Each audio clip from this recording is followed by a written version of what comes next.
So ito na yung part 3 ng ating Siki Tractor na nire-restore. Pagkalas natin, nakita natin yung tubig na sa exhaust niya. Buti na lang hindi pumasok sa makina. So ngayong araw gagawin natin yung mga stack up niyang mga plangka. Ang kabilang gulong niya nag-stack up. So gagawin natin ngayon. So tinanggal ko muna yung tapalodoy sa ulihan para hindi sagabal magtrabaho.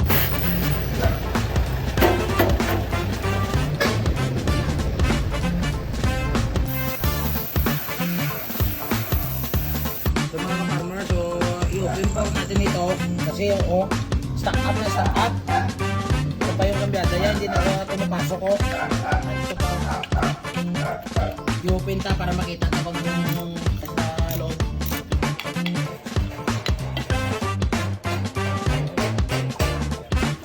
Mga ka-farmers, wari ay ebidensya na hindi na sa makambya.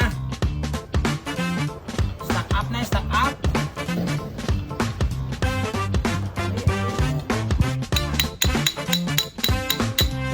Stack up na yung plangka.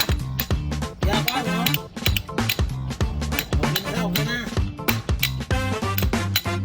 Grabe ng i-cross mo to.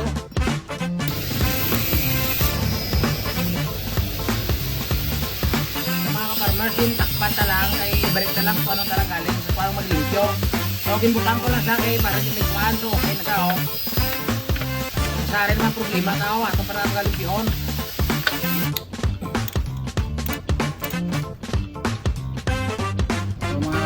Ari ang yung mga separator, ang plangka, sa plangka yung mga separator, yung kamyada. So atong nalimpyuhan kay inangatak na, hindi na kaulag. So ato na ito nalimpyuhan.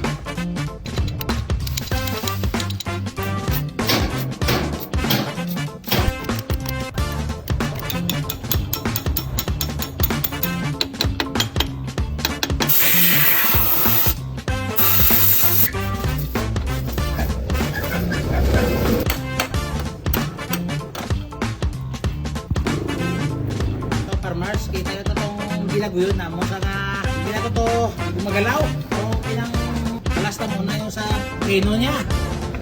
Ito, pinakinalasta muna para na ramata kung dito lang sa preno niya.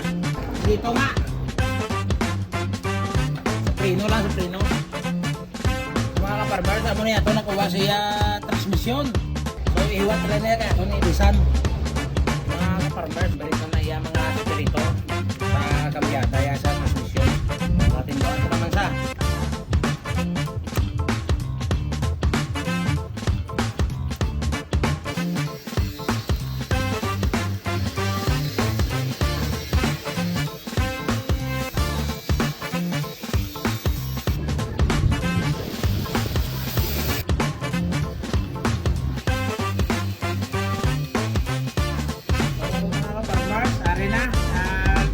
obra na natin, so gagala na.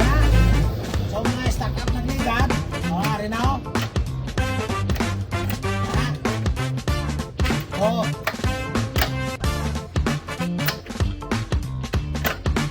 Yun. Gumaya ka tingong na. Okay na. So ang susunod, yung makina naman.